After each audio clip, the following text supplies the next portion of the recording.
সাপ্তাহিক ছুটির দিন শুক্রবার সকাল থেকেই উৎসবের আবহে ত্রয়োদশ জাতীয় সংসদ নির্বাচনের প্রচারণা চলে রাজধানী জুড়ে। প্রার্থীরা নানা প্রতিশ্রুতি নিয়ে ছুটে যান ভোটারদের কাছে।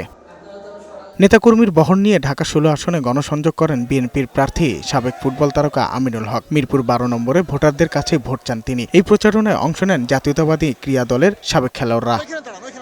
নির্বাচনে জয়ী হলে কাঙ্ক্ষিত সমাজ গড়তে নিজের পরিকল্পনা তুলে ধরেন আমিনুল হক। দল মত নির্বিশেষে সকলকে ঐক্যবদ্ধ করে আমরা বাংলাদেশের প্রত্যেকটি সমাজ ব্যবস্থায় সম অধিকার প্রতিষ্ঠা করব ইনশাআল্লাহ। নেতাকর্মীদের নিয়ে নিজ সংসদীয় এলাকায় প্রচারণা চালান ঢাকা ১৪ আসনে বিএনপি প্রার্থী সানজিদা ইসলাম তুলি।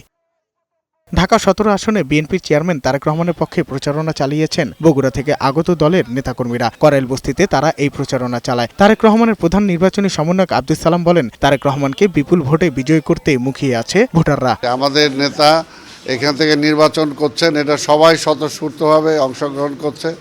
আবার ওনার নির্বাচনী এলাকায় উনি সময় দিতে পারছেন না, যেহেতু সারা দেশ ওনাকে দেখতে হচ্ছে।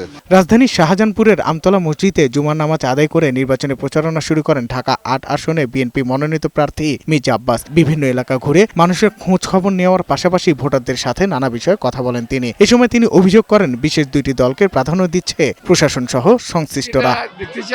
পরে বিকেলে আরামবাগ বালুর মাঠে প্রীতি ম্যাচ উপভোগ করেন মির্জা আব্বাস। বলেন, বিএনপি রাষ্ট্র ক্ষমতায় গেলে খেলাধুলার উন্নয়নে কাজ করবে। আর সন্ধ্যায় মতিঝিলে বাংলাদেশ উচ্চ বিদ্যালয়ের মাঠে স্থানীয় বাসিন্দাদের সঙ্গে উঠান বৈঠকে অংশ নেন মির্জা আব্বাস। তারপর অগ্রণী সমাজ কল্যাণ সংস্থার আয়োজিত সদ্য প্রয়াত বেগম খালেদা জিয়া রুহের মাগফিরাত কামনায় দোয়া মাহফিলে যোগ দিয়ে ভোট চান তিনি। সবশেষ রাতে ঢাকা বিশ্ববিদ্যালয় জগন্নাথ হলে সরস্বতী পূজা উপলক্ষে সনাতন ধর্মাবলম্বীদের সঙ্গে কুশল বিনিময় ও পূজার আয়োজন ঘুরে দেখেন। পরে মির্জা আব্বাস বলেন, ধর্ম নিয়ে ব্যবসা করছে একটি দল। আবার ধর্ম নিয়ে ব্যবসা শুরু করেছে। আমি বলবো পুরো জাতিকে এই ধরনের লোকদের হাত থেকে আমাদের বেঁচে থাকতে হবে। এদিকে শাহজাদপুরে গণমিছিলে অংশ নেন এনসিপির আহ্বায়ক ও ঢাকা ১১ আসনে ১০ দলীয় জোটের প্রার্থী নাহিদ ইসলাম। তিনি অভিযোগ করেন, গণজোয়ারে ভীত হয়ে একটি দল আতঙ্ক ছড়াচ্ছে। আপনারা ১০ দলের প্রার্থীদেরকে বিজয়ী করে সংসদে পাঠাবেন। ১০ দলীয় নির্বাচনী ঐক্য সরকার গঠনের লক্ষ্য নিয়ে এবারের নির্বাচনে মাঠে নেমেছে। ঢাকা ৫ আসনের জামাত প্রার্থী মোহাম্মদ কামাল হোসেন প্রচারণা চালান শারুলি এলাকায়। এলাকার উন্নয়নে দাঁড়িপাল্লা মার্কায় ভোট চান তিনি। একই আসনের বিএনপি প্রার্থী নবিউল্লাহ নবীও গণসংযোগ করেন। স্থানীয় ব্যবসায়ীদের সাথে দেখা করে ধানের শীষের পক্ষে ভোট চান তিনি।